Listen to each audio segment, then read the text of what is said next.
6:30 de la tarde, una hora menos en las Islas Canarias. Sean todos muy bienvenidos a la redacción abierta, edición de la tarde en El Toro Televisión. Como siempre, empezamos hoy fijándonos en la situación sanitaria. Hoy hay 2.759 nuevos casos positivos en las últimas 24 horas, según Sanidad, y 80 fallecidos. La situación de la pandemia parece que se extiende, que mejoran los datos en Madrid y que incluso afecta a algún VIP muy conocido. Es el caso de Cristiano Ronaldo, que ha abandonado la selección portuguesa de fútbol porque ha dado positivo en coronavirus.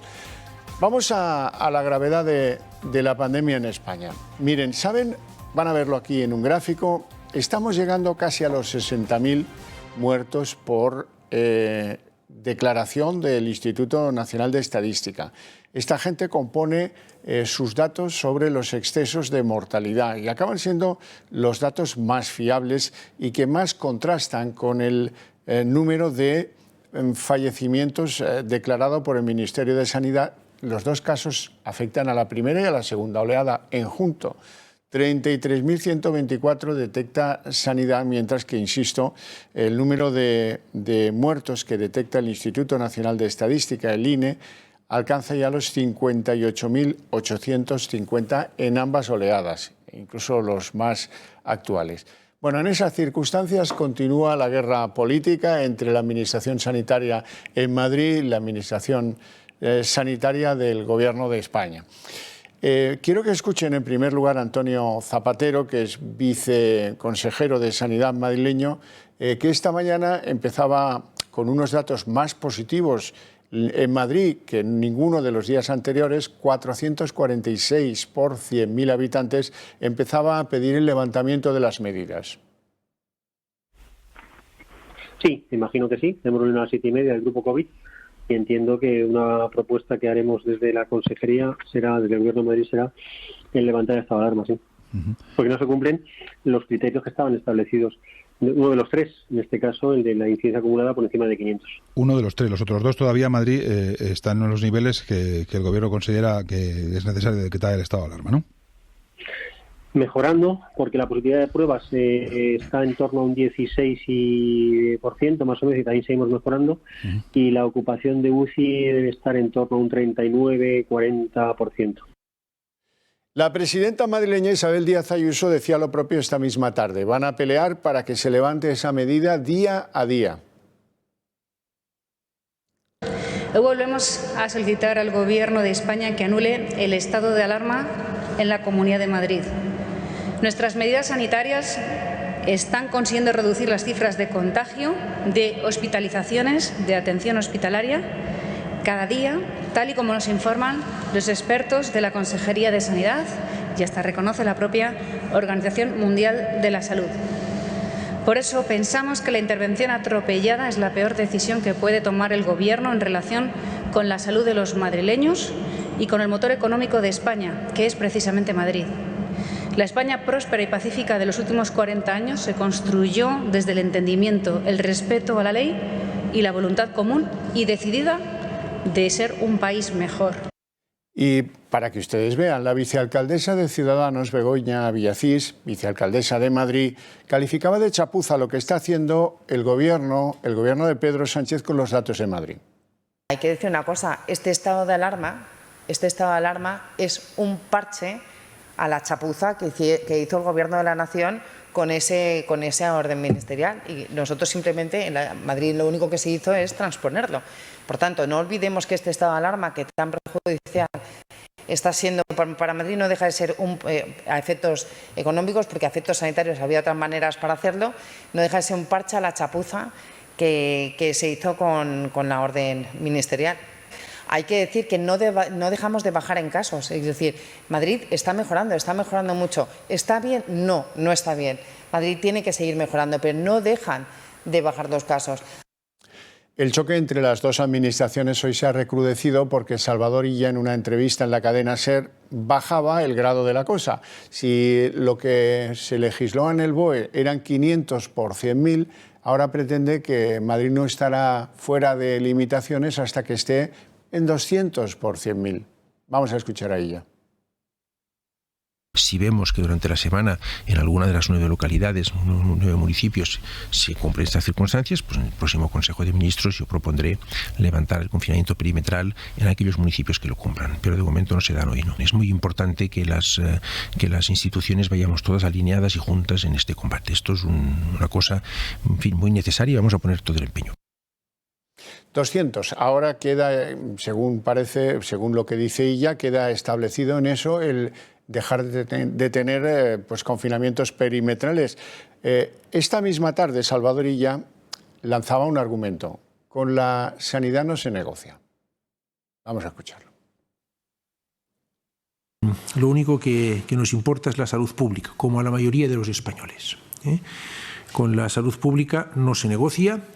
No queremos ciudadanos en las UCIs, queremos pensar y pensamos mucho en los sanitarios, pensamos mucho en las familias que tienen miembros, personas enfermas y por tanto esto nos lleva a decir que aquí hay que actuar en clave sanitaria. Actuar en clave sanitaria.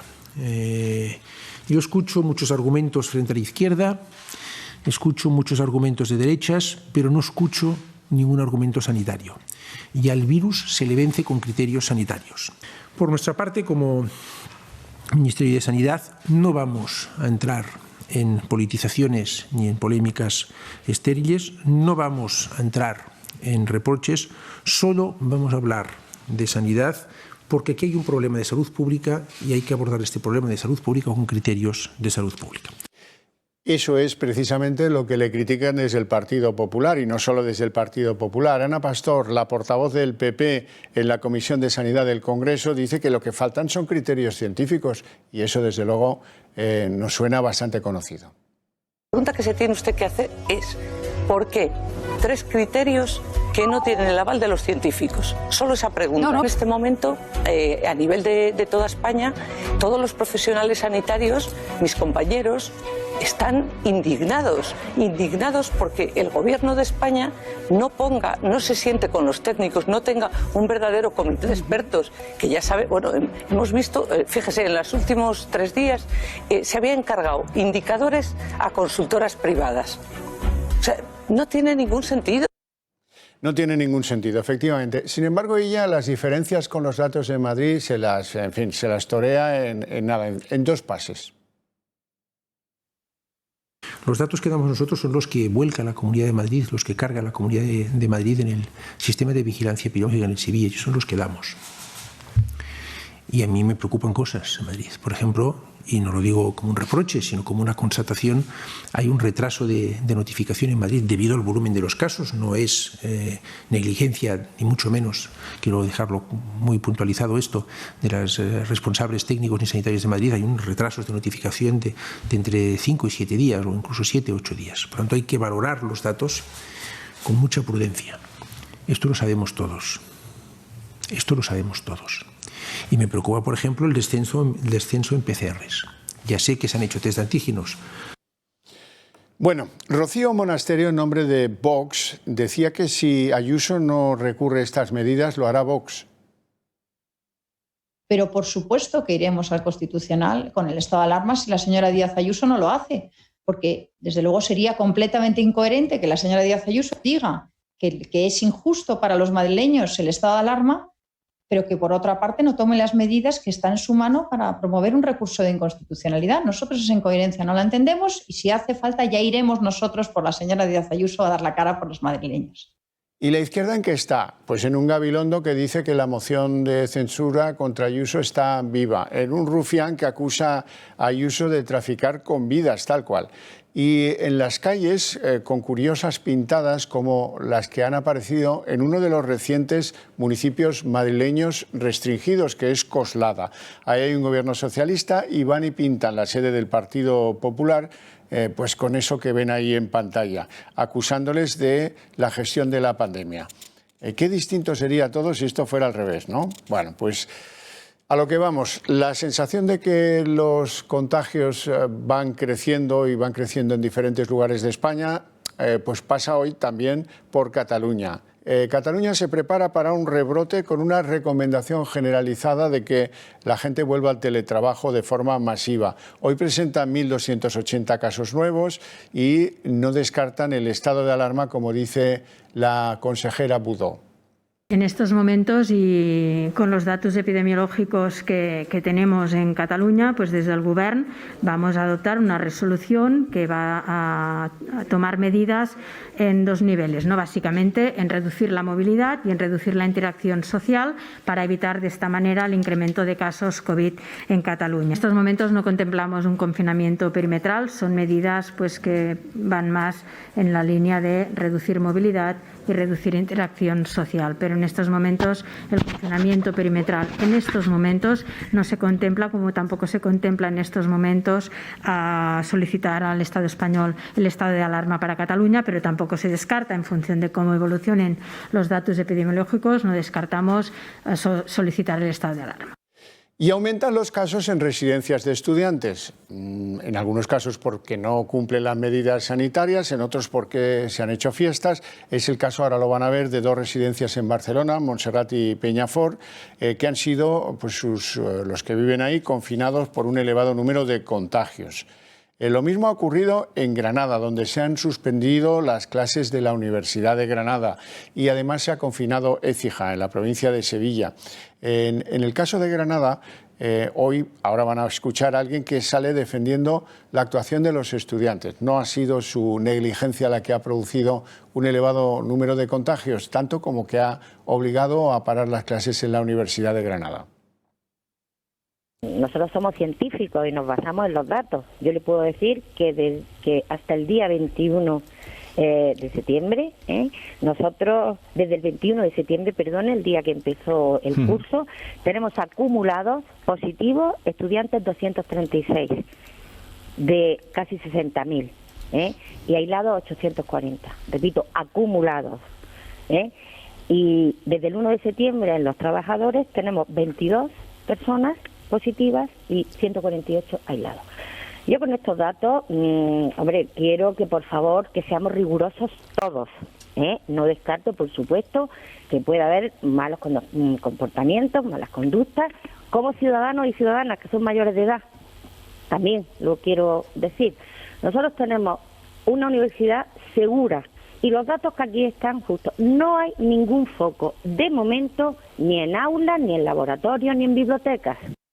Sin embargo, la Junta de Andalucía ha decretado medidas endurecidas que implican que los colegios mayores cierren a las 22 horas y que las clases en la Universidad de Granada sean presenciales durante 2 semanas, como ven ahora en el tuit en el que contaba estas cosas el presidente andaluz, Juanma Moreno Bonilla. Pide responsabilidad y les dice a todos que hay que endurecer las medidas en la ciudad con rigor y proporcionalidad. Así están las cosas también en el sur. Y contradicciones, que las hay y muchas. Quiero que establezcan un criterio de oportunidad sobre lo que dice la OMS. La OMS dice que no es partidaria de los confinamientos. Lo tiene dicho, lo ha dicho este fin de semana en diversas ocasiones y hoy nos lo contaba explícitamente David Navarro, que es el enviado de la OMS para controlar la pandemia en España. Nosotros, en la Organización Mundial de la Salud, no promovemos los confinamientos como la principal medida de control de este virus.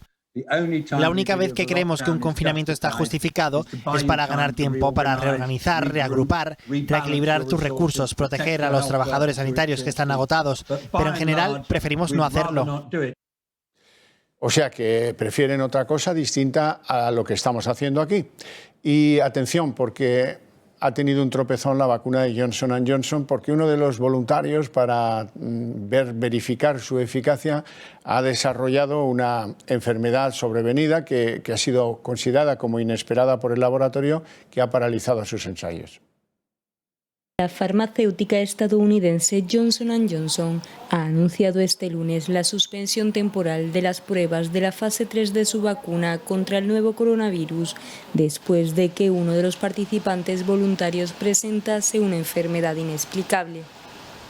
La empresa ha emitido un comunicado explicando que este tipo de eventos adversos forman parte de cualquier estudio clínico, especialmente en aquellas pruebas a gran escala, y que siguiendo los protocolos de actuación, la enfermedad del participante está siendo revisada y evaluada. Sin embargo, el texto no especifica si el paciente voluntario que ha enfermado recibió una dosis de la vacuna o un placebo. El gigante estadounidense, que espera poder lanzar el primer lote de vacunas para principios de 2021, comenzó la tercera fase de las pruebas el pasado 23 de abril con unos 60.000 voluntarios repartidos por todo el mundo, en especial en aquellos países con mayor incidencia de la pandemia como Brasil, Perú, México, Estados Unidos o Sudáfrica.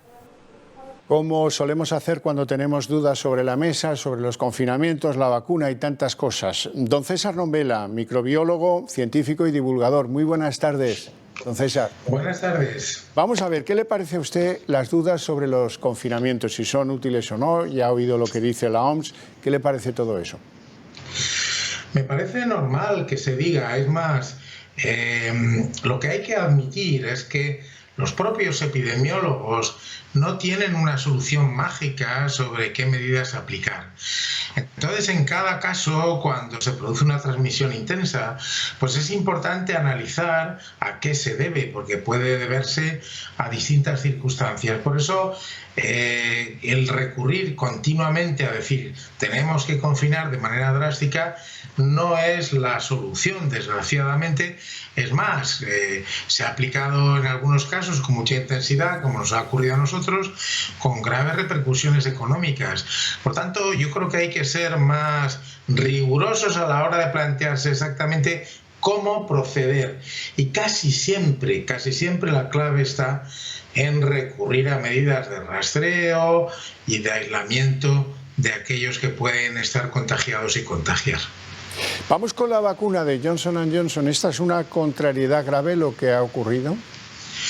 Es una contrariedad esperable. No es la primera, hay otras vacunas que ya se han ensayado, como es la de AstraZeneca y la Universidad de Oxford, en la que describieron un incidente parecido, paralizaron los estudios de la vacuna y después los pudieron reanudar una vez que de una forma independiente y rigurosa se analiza a qué se puede deber ese caso, si realmente tiene que ver con la propia vacuna o no. Esta es la primera pregunta.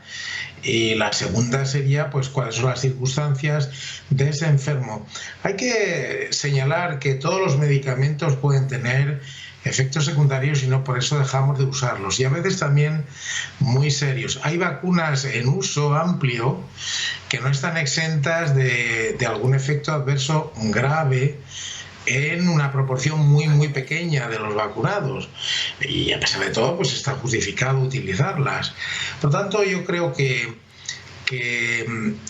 un incidente de este estilo de alguna forma nos tranquiliza sobre el rigor de los estudios. Fíjense, yo no sé si los telespectadores se preguntan que si la vacuna rusa o las vacunas chinas, que se dice que están ya avanzadísimas y algunas en uso, no habrán tenido problemas de este estilo. Pues es posible, pero no nos habríamos enterado. Por eso, en el mundo más libre, pues tenemos al menos esa ventaja. Yo, de todas formas, sí espero que la empresa revele algo más, porque han dicho una enfermedad y nada más, y no han dado ni un solo detalle más. Yo creo que esa transparencia será asegurada especialmente por los comités independientes que conocen todos los datos.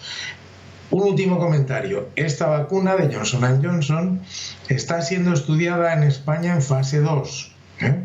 Por tanto, en fase 2 no hay placebos. En fase 2 se vacuna, fase 1 y fase 2 se vacuna a los voluntarios para establecer dosis y seguridad.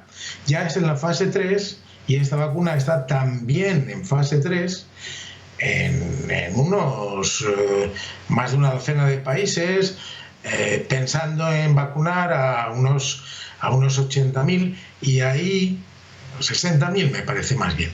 Pero bueno, es una cifra muy importante y ahí sí parte de ellos reciben placebo y parte de ellos reciben la vacuna, porque esa fase es la decisiva para medir eficacia. Eficacia significa que los vacunados están más protegidos, obviamente, que los no vacunados frente a la infección. Hoy hemos conocido, profesor Nombela, la compra por parte de Sanidad España de 2 fármacos. Uno se llama Midazolam y el otro se llama Dexmedetomidina o algo parecido a eso. ¿A usted le quiere decir algo todo esto? Se trata de fármacos del grupo de los ansiolíticos y están identificados dentro de las reservas estratégicas de fármacos y de alguna forma entiendo que han recurrido a hacer algún acopio de stock de estas medicinas porque en algún momento estuvieron en falta en las etapas más agudas del problema anterior. Se emplean de muchas maneras y también especialmente para los pacientes en UBI que pueden pasar por situaciones de notable agitación y demás, y especialmente por la situación en la que están, la posición en la que muchas veces, la posición boca abajo, en la que muchas veces hay que colocarlos, etcétera, etcétera. Hay muchos tipos de reservas estratégicas que son necesarias y de alguna forma que se recurra a estas compras nos debe hacer confiar en que todas las reservas estratégicas que cabe razonablemente pensar en acumular, pues se mantienen. Bueno, por último, me gustaría hacer una reflexión, que usted nos hiciera una reflexión sobre las posibles dudas que puedan tener algunos respecto de las inmunidades. Hemos conocido un reinfectado en Estados Unidos y también en Holanda, una señora de 89 años que ha fallecido. Reinfectados en ambos casos. ¿Eso significa que pues la inmunidad presenta algún fallo? Se lleva haciendo mucho tiempo, bueno, todo el tiempo que estamos conociendo esta patología y el virus y sus características, se lleva analizando a fondo el problema de la respuesta inmunitaria y la protección que confiere, por ejemplo, el padecer la infección, el padecerla de una forma intensa, el padecerla de una forma muy leve o incluso asintomático. Y vamos obteniendo datos, pero no hay cuestiones establecidas con carácter definitivo. En todo caso, las reinfecciones se han descrito ya en varios sitios, en varios lugares, y no además en demasiados casos, lo cual significaría que no hay un riesgo muy grande de reinfección en aquellos que ya han sido infectados. Por tanto, yo creo que la reinfección no parece ser un gran problema, si bien lo tiene que ser para algunas personas que naturalmente se ven afectados. El caso que usted comenta es el primero en que conduce la reinfección a un verdadero fallecimiento, lo cual ya la gravedad es muy grande. Afecta a una persona de 89 años y con patologías de base. Es igualmente, digamos, de lamentar cualquier fallecimiento, sea de quien sea, es muy de lamentar, pero tenemos que tener en cuenta las circunstancias. Yo creo que seguiremos oyendo datos de reinfecciones, lo cual no significa que no pueda haber protección,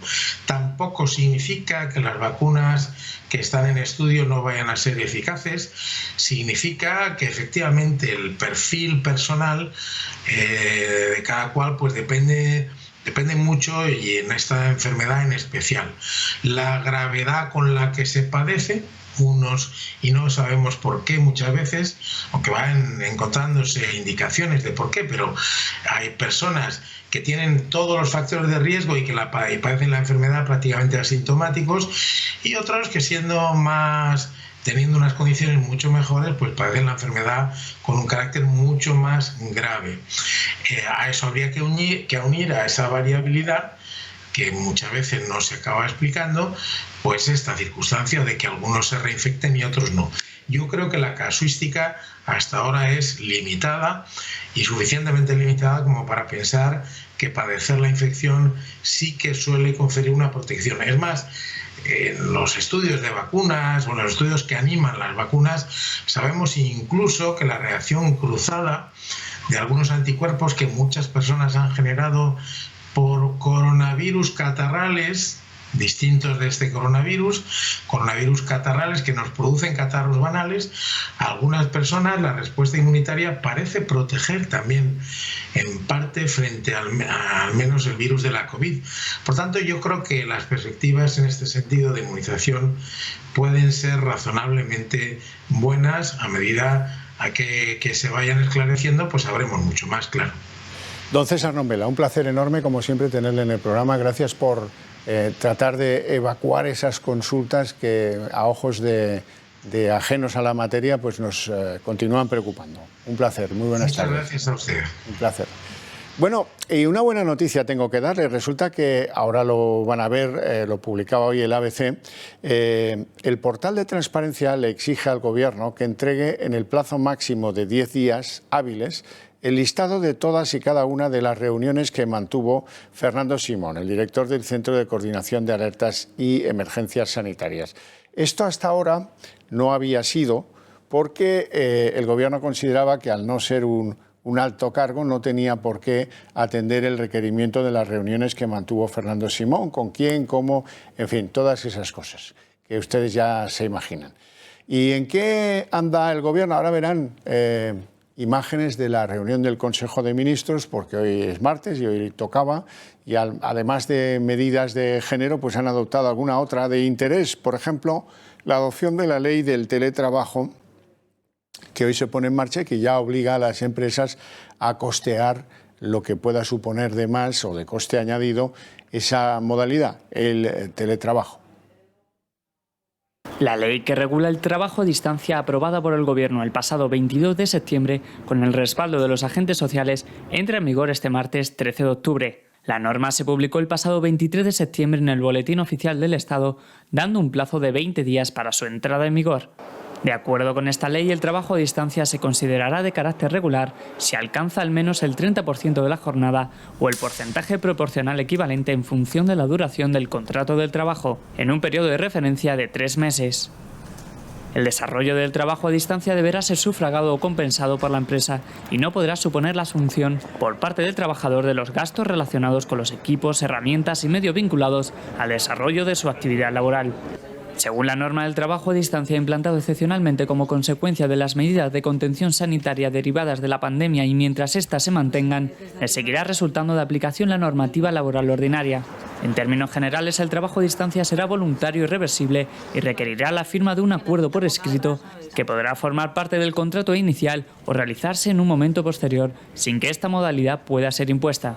Los empleados que trabajen a distancia tendrán los mismos derechos que los presenciales y no podrán sufrir perjuicio de sus condiciones laborales. Bueno, volvemos sobre el coronavirus y la contradicción evidente entre los datos de unas administraciones y de otras y cómo, no sé si están tratando de volvernos locos o cómo en cualquier caso ya se cruzan. Hoy lo decía el consejero madrileño de Sanidad, Enrique Ruiz Escudero, acusaciones de falta de lealtad con la administración de los datos que los que somos apasionados de la estadística consideramos pues que tienen un carácter casi sagrado. David Cibelarde es un ingeniero que desde hace meses sigue la evolución de la pandemia en Twitter y que pues a través de sus publicaciones acredita un enorme conocimiento de cómo han sido esos desfases entre datos de una y de otra administración. Muy buenas tardes. Hola, buenas tardes, Abel. Bueno, pues hoy tenemos uno. Hoy dice Sanidad que está Madrid en 502, Madrid dice que están 446 casos. Quizás el caso de hoy no sea relevante para lo que llevamos visto semanas anteriores, que la disparidad era enorme. Pero bueno, un dato, 502, permite decir estás por encima de 500, el otro estás por debajo de 500, que es una diferencia absolutamente patética, porque si no fuera porque nos han establecido esa línea roja en 500, de esto ni siquiera hablaríamos. Pero con ojos de analista de lo que es la evolución estadística, nos han metido mucha mentira en ella, ¿no? Bueno, yo creo que lo que está habiendo es una ceremonia de la confusión de los datos. Particularmente, el Ministerio tiene un panel de control de datos que yo llamo el panel de descontrol de datos del Ministerio, porque reportan cosas absolutamente incoherentes, con muchos saltos temporales que no tienen ningún sentido. Hace 3 o 4 días la incidencia de Madrid que reportaban a 14 días era 586, al día siguiente subió a 740, me parece, y bajó al día siguiente a 563. Lo recuerdo Cosas perfectamente. absolutamente absurdas. Sí, sí. ¿Y esa deslealtad qué obedece? Porque esto es bastante fácil, ¿eh? Consiste en sumar y restar y dar por buenos datos o cuestionarlos, pero no mantener dos estadísticas en paralelo que se contradicen. Yo no me atrevo a hablar de deslealtad, no sé cómo funcionan las tripas del asunto. Lo que sí me atrevo a hablar es que la hoja del Ministerio es un auténtico desastre.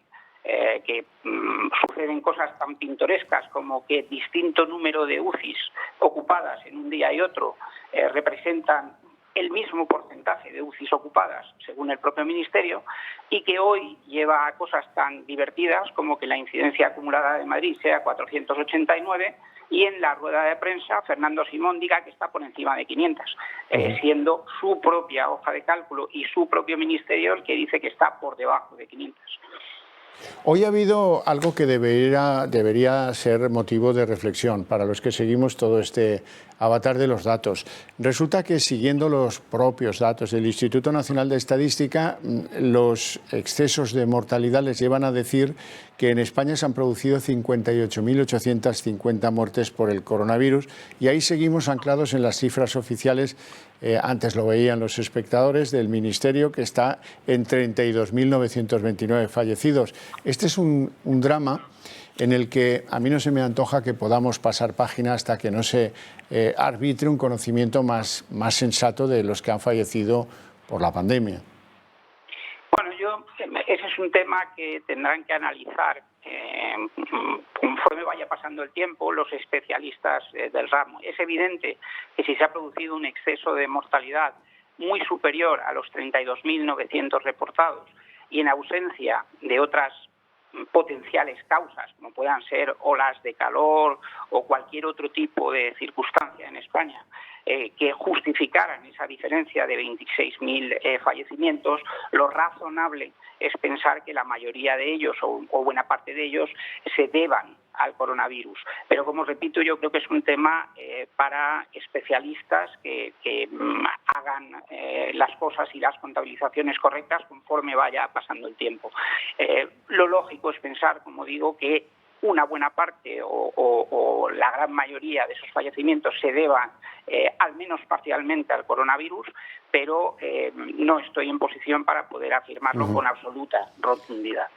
¿Cuál es su opinión a propósito de ese bajar el techo a 200 como ha insinuado hoy el ministro Illa? ¿Se trata de, una vez más, de alargar el confinamiento en las zonas de Madrid? Bueno, aquí es un juicio de intenciones. Lo que es un hecho es que es una arbitrariedad. Igual que fue una arbitrariedad los criterios para el establecimiento del estado de alarma en Madrid con una determinada tasa de positividad, una incidencia acumulada a 14 días y un determinado porcentaje de las UCIs ocupadas sin tener en cuenta otros criterios como la capacidad de ampliar la capacidad asistencial o otros criterios como la incidencia a 7 días, que probablemente marca mejor la evolución de la pandemia, al menos en cuanto a quién es en ese momento capaz de infectar, porque coincide más ese periodo de 7 días con el periodo en que un contagiado es infectivo.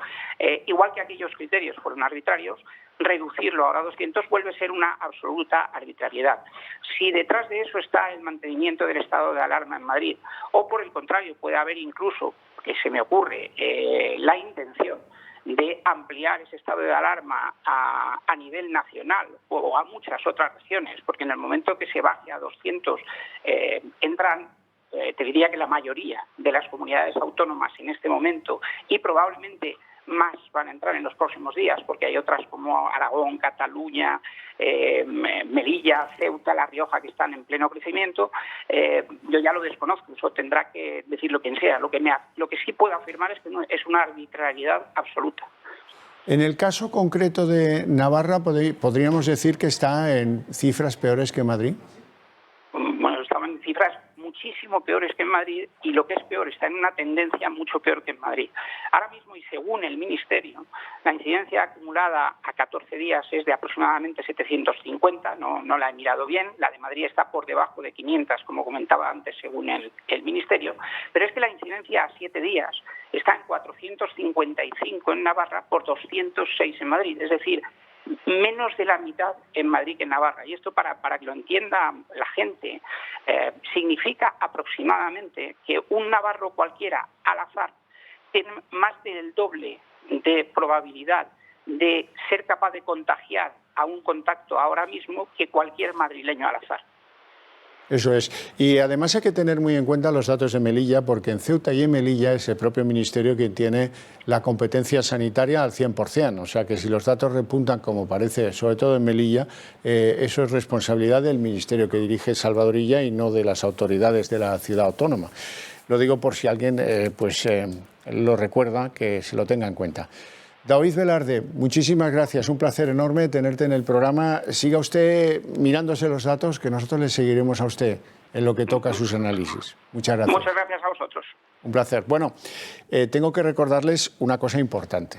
La donación de sangre, con coronavirus, sin coronavirus. Hace falta, no solo en Madrid, pero especialmente en Madrid, en otros lugares también, y esta es la llamada a la aportación de ese elemento fundamental para salvar vidas. Hace falta en los hospitales, ya digo, de Madrid y de otros lugares de España. Así es que, si lo tienen a bien, recuerden que también en tiempos de recogimiento, de confinamiento, etcétera, etcétera, la sangre es muy importante para salvar vidas. Vamos a hacer una pausa, nos vamos a ir a publicidad, volvemos en apenas unos minutos.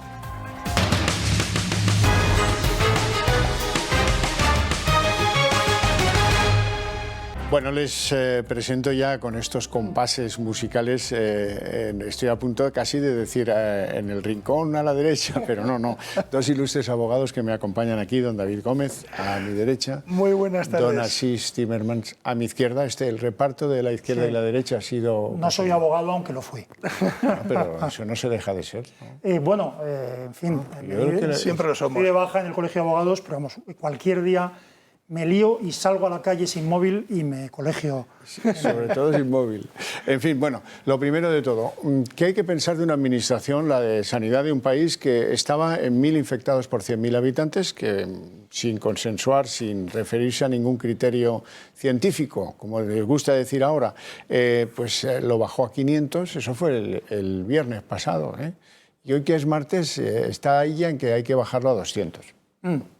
Que no funciona por criterios científicos, en primer lugar, y en segundo lugar que hay algo que no sabemos que está por detrás de estas decisiones. Lo que no sabemos por detrás de estas decisiones, no me estoy refiriendo a la intencionalidad, que desgraciadamente, y ahora hablaremos de por qué, en mi opinión está bien clara, sino a hechos concretos, es decir, a órdenes concretas recibidas de quién, por una parte del presidente del Gobierno y por otra parte de quien ha tomado las decisiones epidemiológicas, o sea, repito, lo digo mirando a cámara casi, quien ha tomado las decisiones epidemiológicas en el Estado, que ha sido Iván Redondo. Las decisiones epidemiológicas desde el 8 de marzo las ha tomado Iván Redondo.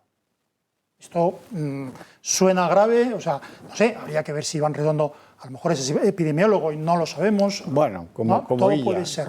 Repito, las decisiones epidemiológicas las ha adoptado Iván Redondo. ¿Eso tiene responsabilidad penal? Que sea verdad, decirlo, ¿la tiene? No lo sé. David. Bueno, pues hombre, Iván Redondo es que es el comité de expertos, es decir, es en fin, el que ha redactado el decreto de alarma, en fin, todo en general, ¿no? ¿Por qué? ¿Por qué decimos esto? Porque escenificamos, y lo dices muy bien, en la figura de Iván Redondo, el marketing de este gobierno. O sea, es puro teatro, es puro humo. Es decir, simplemente gobiernan a golpe de marketing exclusivamente. Entonces, bajar los criterios en menos casi de una semana, que casi no llega una semana. No, llegará el viernes, si acaso. Es decir, 5 días. Bueno, y se habrán ido de puente, me imagino, porque algunos ministros que se han marchado de puente, ¿no? Pues han estado yendo y viniendo. Sí, han hecho lo que han podido, ¿no? Lo que no han podido salvo Cela, que está la pobre en el lecho del dolor por el cólico. Bueno, claro, y el cólico no se puede pasar en Madrid, hay que irse al norte, ¿no? No ha podido salir de su palacete. Ya, claro. Una Esto es lo que tiene, es una auténtica vergüenza. Y cambiar estos datos te dice una cosa muy concreta, que es no hay un criterio técnico, no hay un criterio científico donde se sujeten estas cifras. No dice nada bueno de un gobierno que cambia las cifras en 3-4 días con el único objetivo, Xavier, el único objetivo de cargarse políticamente a Madrid. O sea, no le importa a los ciudadanos un comino, le importa la estrategia política sobre Madrid. Sobre los datos, si puedo... Ojo que hoy ha dicho ella que la salud no se negocia. Sí, si puedo pelotear... Hombre, claro, sobre los datos... en su casa, muchas como gracias. Rafa Nadal. sobre los datos hay una cosa curiosa. En primer lugar, ella hoy, en su comparecencia, no la he visto entera porque estaba viniendo a este programa, pero he visto la primera parte, ha lanzado una serie de mensajes. El primer mensaje es, a mí lo que me importa es la vida de los ciudadanos, lo que me importa es la salud, soy muy bueno. Claro, es decir, esto es lo que se dice cuando se considera que los demás lo que quieren es que se muera la gente, no como tú crees el responsable político de 52.000 muertes. Bien, pero ha dicho, primero me importa mucho, y segundo, cuando ha sido requerido de los datos ha mentido. Ha mentido con una verdad a medias, que es la peor mentira. Te doy botones de muestra. Le han preguntado sobre, sobre si la situación en Madrid, si estaba por debajo de algo y tal. Y lo primero que ha dicho es, a mí lo que me preocupa es que se han hecho 60.000 PCRs menos. Quiero decir, no es que haya mentido, es peor que mentir, es manipular con la vida de los ciudadanos. Siguiendo directrices acordadas con el Gobierno, los PCR se están haciendo a contactos de contagiados con o sin síntomas, pero que han manifestado algún tipo de sospecha. Bien, es que lo que ha disminuido en Madrid ostensiblemente es el número de personas que han manifestado síntomas y que, por lo tanto, han tenido que rastrearse y que hacer pruebas a sus familiares. Esto son datos no solo que ha dado la Comunidad de Madrid, sino que hable usted con cualquier centro de salud. Es decir, ha mentido ella. Lo que tenía que haber dicho es, efectivamente, se hacen menos PCRs porque está habiendo menos contagios. Cosa distinta es que se estén haciendo más pruebas de las rápidas. Segundo, perdón, y con esto lo dejo, o sea, ha obviado sencillamente la evolución. Ha obviado la evolución, es decir, ha obviado el hecho de que Madrid lleva desde la tercera semana de septiembre bajando en picado. ¿Por qué? Por las medidas que se empezaron a tomar en su momento, y ha obviado que eso se está produciendo, las consecuencias de eso, y por lo tanto la evolución tanto de los ingresos hospitalarios, que es una cifra que no se puede estar de acuerdo o no de acuerdo en muchas cosas, pero la cifra de hospitalarios, de ingresos hospitalarios, la de ingresos en UCI y la de fallecidos, la Comunidad de Madrid es transparente, no puede ni quiere manipularlo. Sí. De hecho, ahora estamos en Madrid en una situación pareja a la que tenía la Comunidad Autónoma de Isabel Díaz Ayuso a finales de agosto. Esa es, si buscan en las estadísticas, el punto de comparación. Por cierto, decía antes mi buen amigo Asís que estamos en 50.000 muertos. No, estamos llegando a 60.000. Vuelvan a ver de nuevo, porque es que hay cosas de las que nosotros que estamos todo el día hablando de los 50.000 muertos ya nos hemos quedado atrás. Según el Instituto Nacional de Estadística, estamos en 58.850 muertos en las dos oleadas, por encima de ese total que patéticamente pues sigue publicando el Ministerio de Sanidad, que nos habla de 33.124. Esa es la diferencia, cruel diferencia, pero bueno. Avancemos. Quiero que vean imágenes de lo que pasaba ayer en las calles de Madrid y de muchas otras ciudades. Vox llenó Madrid de una caravana de vehículos que se manifestaban contra el ilegal estado de alarma y contra el tirano Sánchez. Son imágenes de ayer en la capital de una cosa que yo les voy a preguntar a ustedes si les pareció exitosa, si les pareció un recurso al pataleo. ¿Qué les pareció lo que vimos en las calles madrileñas ayer?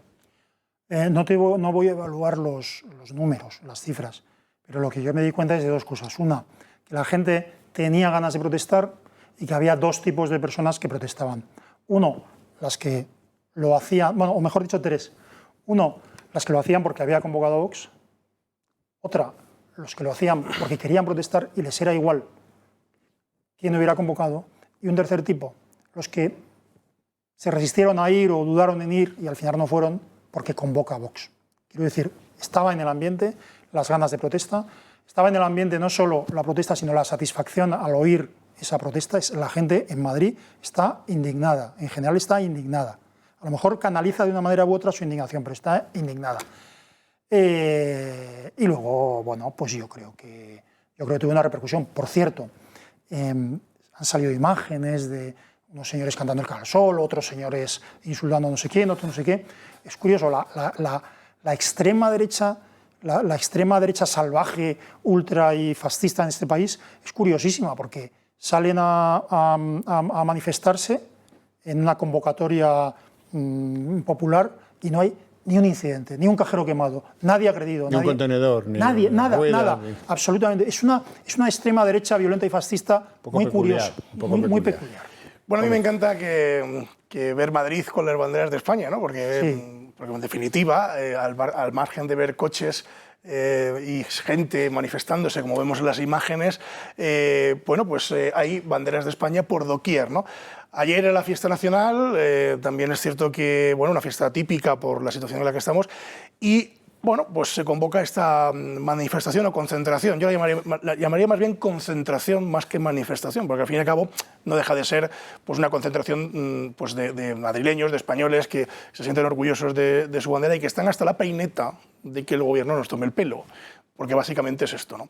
Y sobre todo madrileños que están hasta la peineta de que sea Madrid el objetivo número uno a batir del gobierno central. ¿Por qué? Porque aquí gobierna el Partido Popular, por aquí está la derecha y, bueno, como bien dice Pablo Iglesias, es que no quieren que vuelvan al Consejo de Ministros, es que esa es la realidad. Es decir, el gobierno central no cree en la democracia directamente. Entonces, ¿qué hacemos? Cargarnos lo que tenemos. ¿Cómo? Ahogando a Madrid. Entonces se ahoga Madrid. Hemos conseguido que, bueno, yo no soy madrileño, pero me considero como tal, llevo aquí muchos años, ¿no? Es decir, que seamos vistos en los pueblos, en las ciudades que no son de Madrid, como unos auténticos virus con patas. Es decir, parece que somos, en fin, unos apestados, ¿no? Oiga, mire, no. Es decir, la gente aquí en Madrid es muy ordenada. Es decir, yo no entiendo nada de estas medidas, porque cuando uno sale a la calle basta con darse un paseo para ver que todo el mundo cumple las normas. Es decir, que aquí vamos todos con las mascarillas, que guardamos las distancias, las colas que hay en los bancos para entrar y en los sitios donde hay que hacer cola con su distancia. Es decir, oiga, nosotros los madrileños están muy concienciados de esta situación. Sin embargo, el gobierno central no rema a favor, ¿no? Los datos de Illa yo no sé dónde los saca, porque no tiene gente en el ministerio. Es decir, aquí los datos válidos son los de la Consejería de Sanidad, que son los que están a pie de obra. En ese sentido, les pregunto, ¿Ayuso sale reforzada, como insinúan algunas encuestas hoy?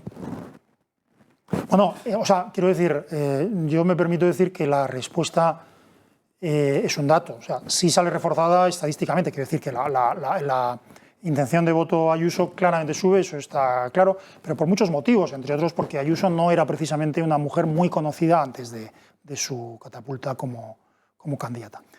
Sí, sale reforzada por su gestión, pero ¿qué ocurre? Que ahora mismo hay un terremoto, un completo terremoto político, entonces a Ayuso no le sirve nada que no sea poder gobernar. Mejor dicho, que al PP no le sirve nada que no sea poder gobernar. En este momento el Partido Socialista ha demostrado que no tiene ningún escrúpulo ni el más mínimo límite. Es decir, quiero decir, si ha podido y puede en este momento pactar con proetarras, golpistas, Teruel existe, con perdón de que exista, en fin, con cualquier grupo violento, golpista, antisistema, etcétera, y sobre todo con Podemos. ¿O falta de escrúpulos? Sí, no va a poder pactar, en fin, con los restos de Ciudadanos cuando estalle o con cualquier otra cosa. Entonces, quiero decir, en este momento a Ayuso, perdona, creo que solo le vale no ganar, sino arrasar. Mira, pero es que además este gobierno no va a pactar con nadie más. Es decir, ellos pactan consigo mismo. Pedro Sánchez solo pacta consigo mismo y con aquel que le interesa, es decir, separatistas, independentistas, en fin, toda la patrulla esta que rodea al gobierno y que, lejos de aportar algo al sistema democrático y al Estado de Derecho, no aportan absolutamente nada. Todo lo contrario, palos en las ruedas, etcétera, etcétera, ¿no? Entonces, eso por un lado. Por otro lado, ayer veíamos al presidente del gobierno llegar al acto del 12 de... Bueno, antes de ayer, es decir, veíamos llegar al acto en fin, de la fiesta nacional y veíamos cómo hace el vacío Ayuso, ¿no? Oiga, mire, los hombres se visten por pies, ¿no? Es decir, usted salude a la gente como es debido, pero como le da igual, es que le da lo mismo, o sea, le da lo mismo. Entonces, así, con esa chulería innata que vimos ayer cómo actuaba, donde incluso llegaba a dar la espalda a sus interlocutores porque estaba hablando con un general, ojo, que le importaría 3 carajos lo que hablase con el general. Lo que pasa que era cuestión de marear la perdiz para no estar... No sabe que es un general. No mostrar el foco entre Ayuso y Almeida, que estaban allí, ¿no? Entonces, al fin y al cabo, esa arrogancia es la que usa gobernando. Sí. Y eso es lo que está intentando hacer con la Comunidad de Madrid. Lo que pasa es que el timing, daos cuenta de una cosa, es que lo que voy a decir suena muy llamativo, pero es que parece así. Es decir, el momento en el que se decide la intervención de Madrid, de una manera u de otra, no es un momento cualquiera, es el momento en el que se ve que las medidas adoptadas por la Comunidad de Madrid están dando resultados. No digo que fueran perfectas, que hiciera falta más o menos, sino que están dando resultados. Y entonces, el Gobierno tiene tiene un único objetivo, que no es evitar contagios o muertes, sino tener a quien atribuírselas. Entonces, lo primero que hace corriendo, uno de los flancos que cubre es el que la Comunidad de Madrid no pueda atribuirse la mejora de la situación, lo cual es ridículo, porque es que el Gobierno tiene, no digo naturalmente, sino legalmente debería tener y haber asumido el liderazgo de la situación. Pero en segundo lugar, es que es todavía peor, porque lo que ha hecho el Gobierno es dinamitar el confinamiento por zonas básicas de salud, que hacía que los ciudadanos de las zonas más, digamos, afectadas por el virus, digamos, no tuvieran problemas en mezclarse con los de las zonas más afectadas. Quiero decir con esto, quien está tomando esa decisión sabe perfectamente que probablemente esa decisión aumenta el número de contagios en Madrid, y eso es el Gobierno central. Y esto lo hizo un Gobierno central que cuando eran las elecciones vascas y gallegas, lo hemos dicho aquí muchas veces, salió diciendo hemos vencido al virus. Disfrutad. Mala alegría, rompan ustedes las botellas de vino y váyanse de vacaciones, poco menos, ¿no? De hecho, los españoles están animados por ese discurso del presidente del Gobierno. A los 5 o 10 minutos los españoles empiezan a hacer planes de vacaciones, pero es que también se va el Gobierno. Y hoy aquí Xavier acaba de dar un dato, que en agosto estábamos en la misma situación en la que estamos hoy. Es decir, ¿por qué en agosto no se interviene y hoy sí? Claro, esa es la pregunta que nos tenemos que hacer. Es que además hay una cosa que yo la digo tranquilamente porque es lo que viene diciendo no solo yo, sino las personas a las que seguía desde principios de marzo y desde antes. Es decir, no solo son importantes, ni siquiera son lo más importante las medidas que pueda tomar una administración para la prevención del virus, sino las medidas que cada uno de los ciudadanos tomen. Y esas medidas, por supuesto, funcionan con un sistema de incentivos. ¿Cuáles son los incentivos que han dado a los ciudadanos el Gobierno? No quiero hablar del terrible incentivo que dieron en enero y febrero, cuando el trabajo fundamental, ese trabajo de 16 horas diarias, que parece ser que hacía el doctor Simón, consistía en tapar y boicotear, es decir, boicotear las acciones de prevención que había tomado el jefe de Relaciones Laborales de Policía Nacional, etcétera, etcétera. Antes del 8 de marzo, la víspera del 8 de marzo, el sistema de incentivos consistió en animar a la gente a hacer exactamente lo que la Organización Mundial de la Salud, el Centro Europeo de Prevención de Enfermedades y todo ello con la firma de ella habían negado que se tenía que hacer. Es decir, incentivaron a la gente a manifestarse y, por lo tanto, a infectarse. Y después no se ha visto un muerto. No voy a seguir porque estaría demasiado tiempo, Javier, pero no se ha visto un muerto, no se ha infundido. Ni dolor. Quiero decir, ¿qué ocurre? ¿Y cuándo ha querido, eso sí, intervenir el presidente del Gobierno? Cuando ha salido y ha dicho, yo le escuché, creí escucharle, no lo dijo, pero yo creí escucharle. Salid, divertiros, no tengáis miedo, hemos vencido al virus y emborrachaos. Me dice la gente que no dijo lo de emborrachaos. No, pero era casi como el Evangelio, ¿no? Yo creo que es que lo cortaron, porque estaba tan envalentonado que dice, salid, corred, divertíos. La nueva economía. Y luego cortaron y dijo, emborrachaos. Seguro, estoy casi seguro.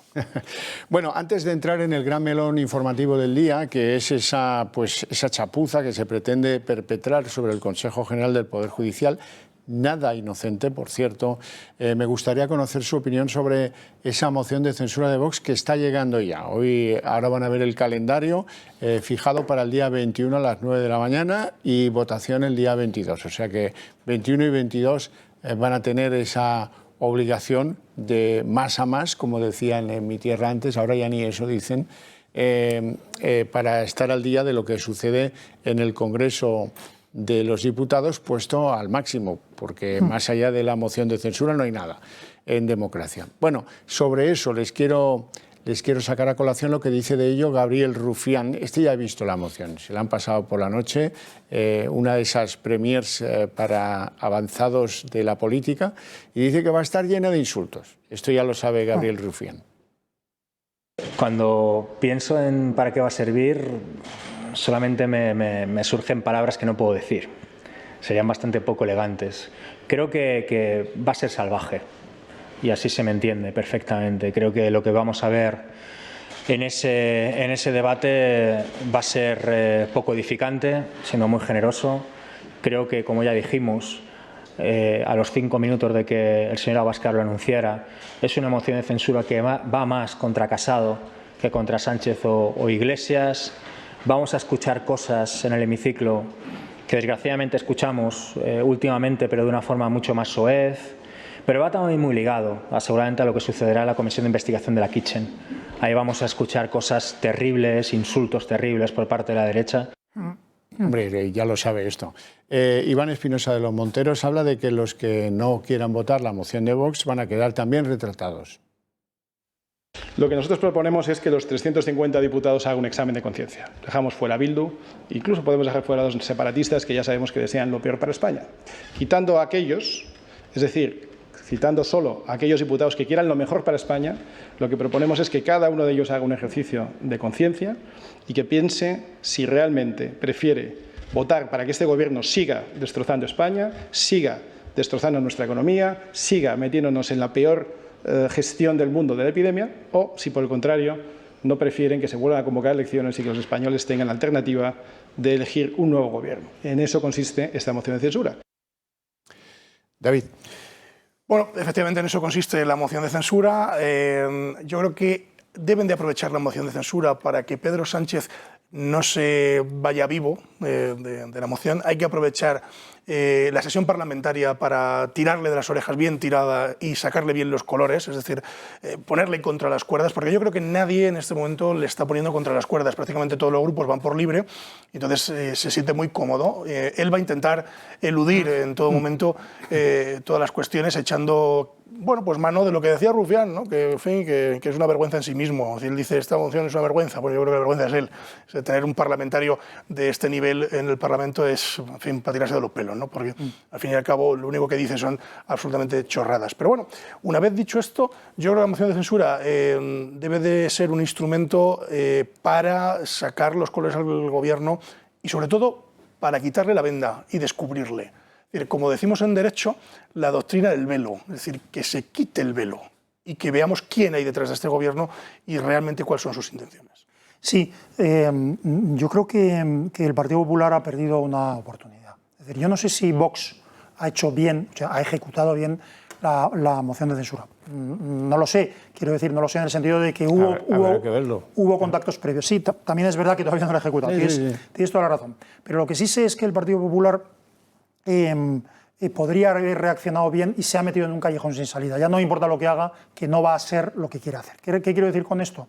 El Partido Popular no puede votar afirmativamente a una moción de censura que propone como presidente el candidato de Vox, pero es que se proponga como presidente al candidato de Vox es culpa del Partido Popular que no quiso negociar esa moción de censura. Una vez presentada la moción de censura, tenía el Partido Popular 2 días para presentar una moción alternativa, según prevé la propia Constitución española. Sin embargo, no lo hizo. ¿Por qué? Pues porque siguió el nuevo, no sé si nuevo, pero en fin, la nueva política del Partido Popular con la defenestración de Cayetana, que es centrarse fundamentalmente en anular a Vox como competencia de su posición. ¿Qué ocurre? Que cuando se encuentre esa en la propia moción, no va a poder dedicar su intervención a quitarle el velo al Gobierno. ¿Por qué? Porque si se dedica a atacar al Gobierno, ¿cómo justifica luego el abstenerse?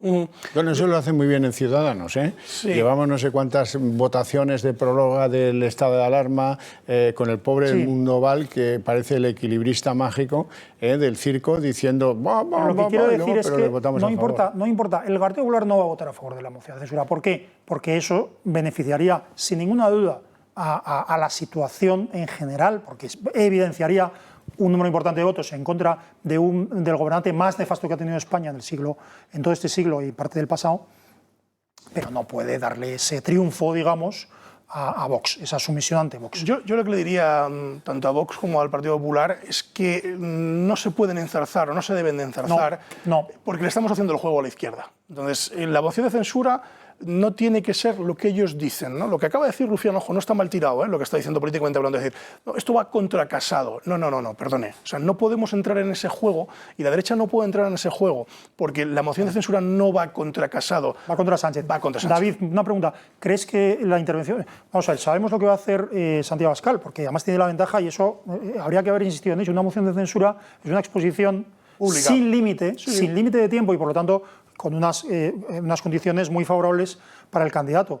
¿Qué va a hacer Pablo Casado? Pablo Casado tiene una posición más limitada. ¿Qué va a hacer? ¿Dedicarse solo a atacar a Sánchez o dedicarse a contrarrestar, digamos, ese liderazgo momentáneo que la moción de censura le da a Vox? Pues yo creo que como los números no le dan, porque no dan ni para Vox ni para el Partido Popular, desgraciadamente, sí. Pues yo creo, mi recomendación sería precisamente no entrar en ese juego, es decir... No, tú no, me estás haciendo trampa, pero bueno, ya dejo de hacer preguntas sustituyendo. No, me estás haciendo trampa. Te estoy diciendo que qué es lo que crees que va a hacer Pablo Casado. No sé exactamente lo que va a hacer. Mi recomendación es que se dedique a evidenciar la vergüenza del gobierno de Sánchez.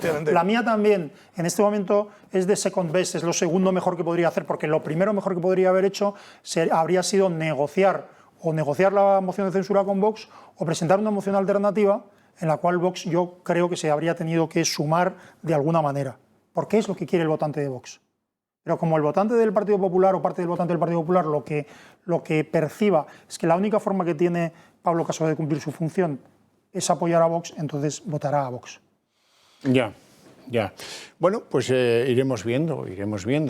De todas maneras, hoy han perpetrado algo muy grave. El Gobierno ha sorteado con sus socios tradicionales todos los controles para cambiar por la vía express, saltándose los estudios, los dictámenes y de forma unilateral el Poder Judicial. Esa vía rápida le permite sortear. Este es el escrito presentado hoy en la Cámara por el Grupo Parlamentario Socialista, lo firma Adriana Lastra y Pablo Echenique en nombre de Unidas Podemos. En cualquier caso, esto está presentado, ahora lo veremos a fondo, porque antes quiero mandar dos saludos. Uno que se me olvidó, al bueno de Rubén Pulido, que viene aquí muchas veces a hablarnos de inmigración, de pateras, de cómo va la cosa en ese territorio, en ese escenario, y que fue agredido en su domicilio este fin de semana y le mando desde aquí un fuerte abrazo.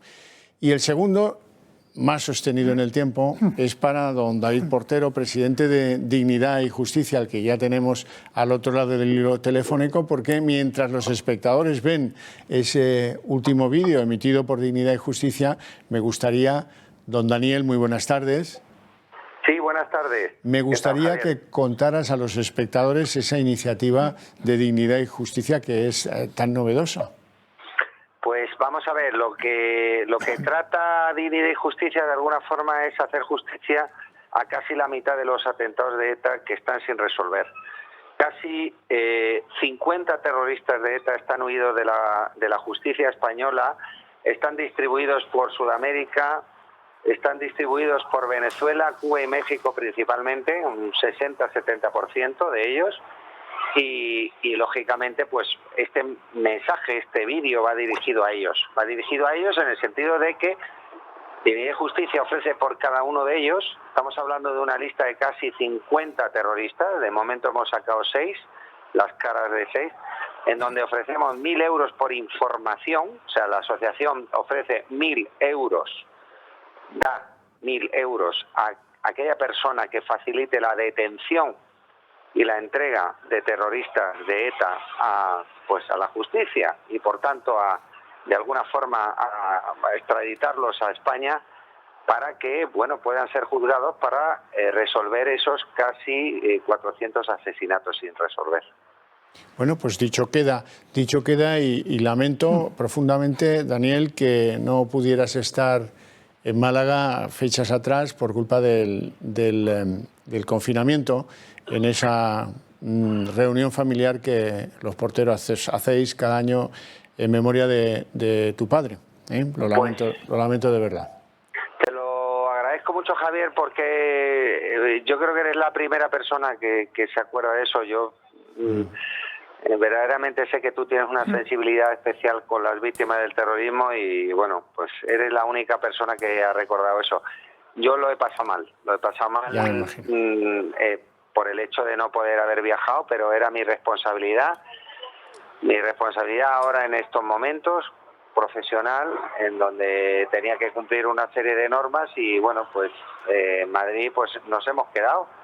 Y, bueno, pues en Madrid, que la gente no se asuste, la gente de Madrid, no somos muchas veces de Madrid, pero queremos mucho a los madrileños y Madrid es la economía de toda España y, bueno, pues hemos hecho lo que tenemos que hacer, quedarnos en Madrid y bueno, pues en algún momento pues podremos hacer pues lo que tú dices, ¿no? Pues intentar compartir con la familia por momentos tan importantes como este. Daniel Portero, muchas gracias, te mando un fuerte abrazo. Gracias, buenas tardes. Gracias, Javier. Bueno, han hecho algo porque, en el fondo, porque se sienten en la más absoluta desesperación, sobre todo cada vez que ven cómo un etarra llega a Hernani o llega a Zarauz, el último día lo vimos aquí juntos, y es recibido pues como si fuera el Mesías, ¿no? Estas cosas que hace este país. Recuperamos el argumento interior. El Consejo General del Poder Judicial. Están al ataque en lo que algunos califican ya como el punto de no retorno hacia lo bolivariano. Por ejemplo, Lastra, la firmante del documento que han visto antes, en nombre del Partido Socialista. La sociedad española necesita en estos momentos a todas sus instituciones en plena eficacia. No podemos permitirnos, y me lo han escuchado también, mantener bloqueado el Gobierno del Poder Judicial a causa de cálculos partidistas que actúan contra el propio mandato constitucional de renovar los órganos constitucionales. Cálculos partidistas, por cierto, que se sirven de las instituciones para alcanzar objetivos que no solo no responden al interés general, sino que dañan a las propias instituciones. Y quiero recordarles algo que decía antes. 2 años de bloqueo del Consejo General del Poder Judicial por parte del Partido Popular, 2 acuerdos alcanzados con el Partido Popular para esa renovación y 2 veces que han roto ese acuerdo. El otro firmante era Echenique. Vamos a escuchar lo que dice. El constitucionalismo no se dice, se hace.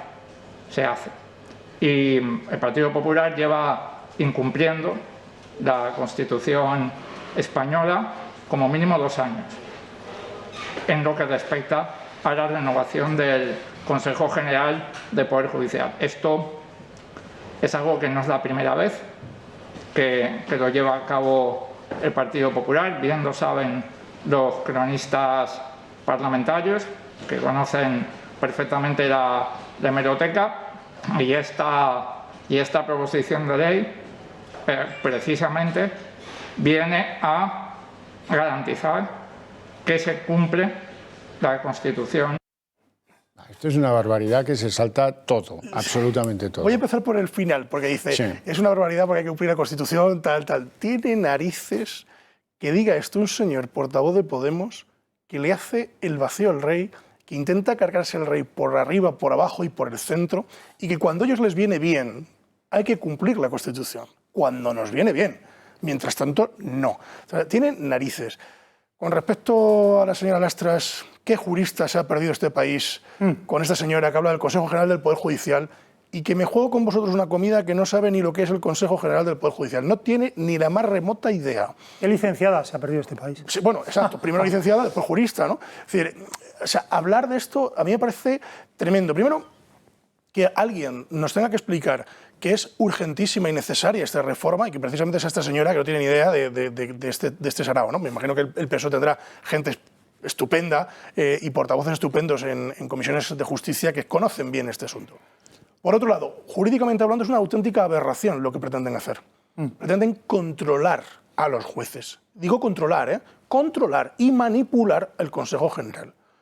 El Consejo General del Poder Judicial, en este momento, debe de tener el apoyo que los grupos parlamentarios deciden, que no es una mayoría simple, que es lo que ellos pretenden. en este momento.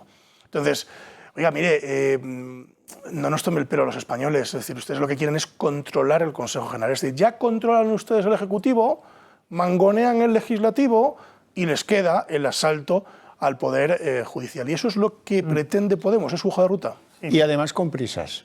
Sí, con prisas, y además hay quien dice que esas prisas tienen motivaciones que no se pueden decir a lo mejor en un programa de televisión o sin presencia de nuestro abogado. Pero por los menores, lo dice usted por los menores, que no pueden estar viendo, ¿no? Es casi pornográfico, ¿no? También, pero es curioso porque, en fin, yo como ya voy teniendo los años y tengo buena memoria, recuerdo perfectamente cuál fue el procedimiento por el que se aprobó, no la ley orgánica del Poder Judicial del año 85, sino en concreto la enmienda que modificaba la elección de los vocales y que fue presentada en trámite de enmiendas por Euskadiko Esquerra, entonces aliado del gobierno del Partido Socialista. Es decir, eso ya consiste en la toma de control absoluta y además sin ningún pudor. Es decir, no solo lo vamos a hacer por la vía express y lo vamos a hacer eludiendo los controles preceptivos, porque en vez de hacerlo como Dios manda, con perdón de citar a Dios en esto, que es presentando un proyecto de ley con todos los informes y garantías, se hace mediante proposición.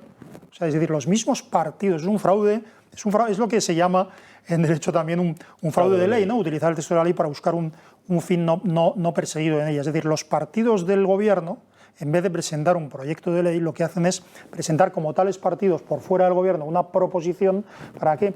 Para evitar los trámites preceptivos que tendría el proyecto, que entre otros incluye el informe preceptivo, aunque no vinculante, del Consejo General del Poder. Es lo que se pretende dejar atrás. Claro, entonces se les pondría en evidencia. Se pretende tres cosas en este momento. Uno, cargarse Madrid. Cuando digo cargarse Madrid, entiéndaseme, no digo cargarse el gobierno de la Comunidad de Madrid, por supuesto.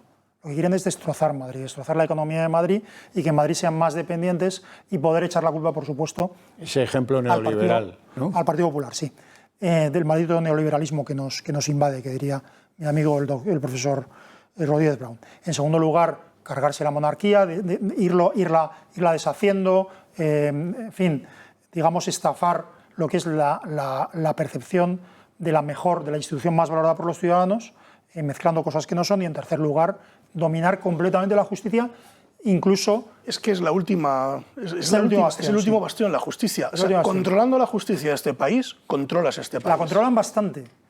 Pero la quieren controlar más. La quieren controlar del todo. Es decir, no quieren que sea posible siquiera que haya un juez que se les escape. Por supuesto. No. De ahí adolece la reforma que quieren plantear. Encima es que los ciudadanos ni les importa. Esto es tan sumamente grave. Es una amenaza a nuestra democracia tan intensa que me sobran 30 segundos, que es lo que va de ahora al momento al que nos vayamos a publicidad y luego continuamos, para contarles lo que los grandes líderes de la oposición han dicho sobre esto. Apenas 2 tweets, uno de Arrimadas que les voy a resumir y que no vale la pena ni buscarlo. Esta medida del PSOE y Podemos es un mazazo sin precedentes a la justicia y a la separación de poderes. El segundo, de Casado, también merece un tuit, y ya, con un tuit nos hemos apañado. Declaraciones o tweets de Abascal no tengo sobre este particular, sí tengo de otros, pero bueno, en cualquier caso, luego, después de publicidad, lo veremos con mayor detenimiento.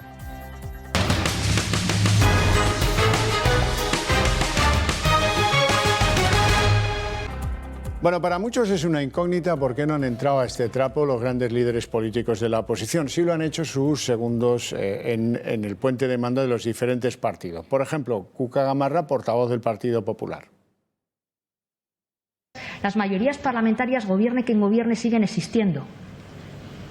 Solo quien considera que las mayorías parlamentarias tienen que ajustarse a la mayoría de un gobierno es quien las puede poner en duda. Pero quien pone en duda eso es quien quiere romper lo que son las reglas del juego. Pero sobre todo, lo que quiere es imponer una dictadura. Solo un dictador considera que las únicas mayorías viables son las que él tiene. Pedro Sánchez ha sido elegido democráticamente y, por tanto, es un presidente que cuenta con el respaldo de esta Cámara, y yo no cuestiono su legitimidad, pero sus conductas sí que lo son. Y los mecanismos que está impulsando también lo son. Porque cuando se busca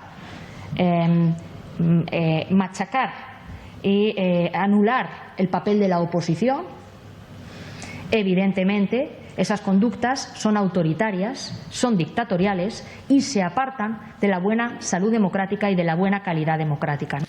¿Ven por qué digo yo que tenía que haber salido abordando este tema Casado? Iván Espinosa dice que acudirán al Tribunal Constitucional, donde, por cierto, hay cosas que llevan más de 10 años por resolverse, recursos como el que parece deducirse que va a presentar Vox contra esta decisión. Desde luego, es sin duda un ataque directo al Estado y a sus instituciones, de nuevo un ataque a nuestra democracia constitucional, a nuestro sistema de valores, y como ya les digo, vamos a presentar en cuanto se apruebe, porque se aprobará con la mayoría que tienen, en cuanto se apruebe, y gracias a que tenemos un número suficiente de diputados, más de 50, estamos en posición de anunciar que presentaremos un recurso ante el Tribunal Constitucional.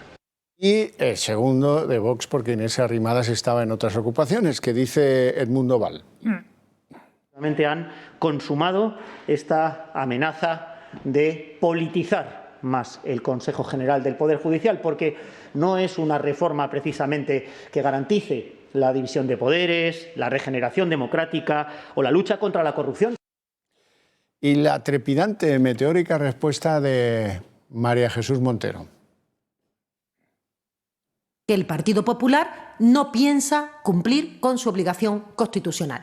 Lo han escuchado ustedes de la boca del propio señor Casado cuando dijo que no iba a permitir que se renovara el Consejo General mientras este Gobierno siguiera siendo este Gobierno. Y, por tanto, durante toda esta legislatura y todavía 4 años de legislatura por delante, no hay ninguna actitud, ninguna intención por parte del Partido Popular de cumplir con su obligación constitucional, ejerciendo una suerte de insumisión, de rebelión constitucional que no se entiende, y mucho menos para un partido que se autoproclama constitucionalista frente a otros partidos.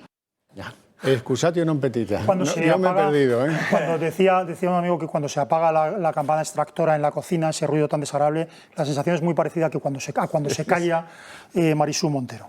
Es una vergüenza. A mí me preocupa mucho porque ya comentaba antes, creo que a micrófono cerrado o abierto, no lo sé, porque aquí hablamos con la misma naturalidad en todo momento, que para mí la línea roja que debía haber supuesto la retirada fue el nombramiento de la fiscal Delgado. Esto es gravísimo y no basta una cuca gamarra o un tipo diciendo que es que esto es politizar. No, esto no es politizar. Es acabar con lo poco que en este momento divide a España, separa a España de un Estado democrático, aunque muy defectuoso, a un Estado bolivariano dictatorial. Claro que es un dictador Pedro Sánchez. ¿Qué tendrá que ver que haya sido elegido por el Congreso? Claro que está comportándose como un dictador y que es un maldito dictador que no se atreve siquiera a estar al servicio de los ciudadanos para responder cuántos se han muerto. Y dice, no te lo digo, no me da la gana de decir los que se han muerto bajo mi gestión. Es un dictador y hay que acabar con esta dictadura. A la señora portavoz le ha sentado bien el puente, venía con fuerza, con fuelle, ¿no? Es alucinante cómo carga las tintas. ¿Hablas de Montero o hablas Hablo de Montero, Gamarra? de Montero, hablo de la vicepresidenta, perdón, de la ministra Montero. Le ha sentado potente el puente, ¿no? Venía con ganas de marcha. En fin, siempre cargan las tintas contra los mismos, ¿no? ¿Por qué? Porque dicen, no, el Partido Popular y su deber constitucional. ¿Y el de ustedes? Claro, es decir, usted está viendo el deber del Partido Popular. ¿Y el de ustedes? ¿Dónde está? ¿No tienen el mismo deber? Es decir, ¿no son dos grupos parlamentarios los que se tienen que poner de acuerdo para poder sacar adelante la reforma del Consejo General del Poder Judicial? Y si es imposible, ¿somos el PP? Y si es imposible, ¿no debería llevar eso a aplicar la Constitución y que los jueces fueran los que eligieran esos miembros? Los jueces son los que deberían de elegir esos miembros. Claro. Pero es que además Pedro Sánchez siempre usa lo siguiente, es decir, tú hablabas de dictador. Hombre, de dictador, no sé si ser dictador es decir, vamos a negociar y yo te estoy poniendo la pistola en la cabeza y tú dices, negocie usted conmigo, pero con una pistola en la cabeza, que es lo que hace este gobierno. Es decir, al Partido Popular le dice, no, usted tiene la obligación, pero negocie conmigo, pero usted tiene la obligación. No, mire, o sea, esto no es así. ¿Dónde está el parlamentarismo? ¿Dónde ha quedado el parlamentarismo? ¿Dónde ha quedado el debate parlamentario? En ningún sitio, en ninguna parte, no existe. ¿Ciudadanos puede seguir apoyando un minuto más no debería, política de este gobierno que está llevándonos a la dictadura? No puede. Es que no puede, es que está colaborando. Quiere convertirse en el partido campesino, Ciudadanos, quiere integrarse en el Partido Socialista, los miembros de Ciudadanos, quieren abandonar la política definitivamente. Al mundo Val no le va a importar. No, de todos modos, las declaraciones por visto de los distintos portavoces, una de las más claras, desde luego, es la del mundo Val. Primero porque conoce la materia, la conoce bien, la conoce muy bien. Sí, pero se queda en lo que decíamos antes. ¿En qué se va a traducir? En nada. Dice pero luego vamos a seguir hablando de presupuestos. Los diputados de Ciudadanos que apoyen a este gobierno solo tienen, en mi opinión, tres alternativas. Es decir, que es integrarse en el Partido Socialista o abandonar la política definitivamente. Bueno, yo creo que eso se van a encargar los ciudadanos de que abandonen la política definitivamente. Bueno, a toda velocidad. He leído por ahí, yo no me lo creo, pero he leído por ahí que alguien está pensando cerca de Peter en adelantar las elecciones generales a la primavera del año que viene. A mí no me encaja, ¿eh? Por lo poco que yo le conozco, no es partidario de eso, sino de acabar la legislatura, pero bueno, lo dejo en la mesa. ¿Qué opinan ustedes? No tengo datos y no quiero jugar a todólogo. Yo sí tengo la clarísima sensación, por supuesto, de que Pedro Sánchez lo único que quiere es acabar la legislatura. Y es más, no le importa, date cuenta, en fin, a ti que te voy a contar, gobernar con presupuestos durante 3 años, con unos presupuestos no solo prorrogados, sino de un partido supuestamente adversario, es una cosa que en cualquier país de Europa, el no aprobar presupuestos supone la disolución del Parlamento y la convocatoria de elecciones. Aquí no les importa, porque es que no les importan las cuentas, es que no les importa el hambre de los ciudadanos ni nada. Lo que les importa es cambiar el régimen. Y están dándose prisa. ¿Cuáles son las prioridades? Acabar con el rey, acabar con Madrid y acabar con las resistencias que en la justicia tiene ahora mismo el régimen dictatorial. David. Pues mira, yo tampoco tengo datos de esto, pero sí que me atrevería a decir a que si tiene un atisbo de ganar esas elecciones en las fechas que dice Xavier, sí que las convoque. Porque... No, si el problema es que los resultados que va a tener después de primavera, con el impacto económico de verdad trasladado ya de verdad efectivamente sobre la sociedad española, le dan unas perspectivas mucho peores. Sí, pero por eso digo que si tiene un atisbo de mejorar, es decir, a lo mejor les han entendido mal, si tiene un atisbo de ganar o de arrascar más que después de la primavera, lo hará, porque Moncloa funciona única y exclusivamente a golpe de marketing, a golpe de venta. Es la venta, es decir, es como si tuvieras a un equipo de teleoperadores vendiendo todo el día. Eso es lo que es Moncloa en este momento. Un equipo de teleoperadores con todo el respeto a los teleoperadores. En el segundo párrafo mete una frase y la ha metido. Hay que ir por el camino más recto para doblegar la curva. Claro. Lo ha metido sin ningún pudor. 56.000 muertos, sin ningún pudor. Hay que ir por el camino más recto. ¿Le has visto a Pedro Sánchez alguna vez improvisar? Es decir, que le metan un canutazo y él salga Yo he visto a Pedro Sánchez en una exposición de su magnífica tesis doctoral y sé de qué es capaz sé de qué es capaz ese individuo. Bueno, no tenemos tiempo para más, si acaso para que yo les recuerde el interés que tiene mutuo, recíproco, para ustedes, para nosotros, que contacten con el Club de Amigos de Intereconomía, el Club de Amigos del Toro Televisión. Ahí tienen el teléfono, la dirección por internet para localizarles, la web, etcétera. Es clave porque hay quien quiere perseguir y limitar nuestros derechos y libertades. Y ustedes necesitan de una voz amiga que se pelee por ellos. No se me ocurre mejor ganador que llamar a ese teléfono y por una pequeña cantidad hacerse partícipe de querer tener un medio pues que les defienda en lo que vaya a venir, que vete a saber tú, pero pintan hoy las cosas fatal, verdaderamente fatal. Nos vemos enseguida para que analicen lo de la economía que viene hoy. ¡Buah! ¿Cómo viene hoy?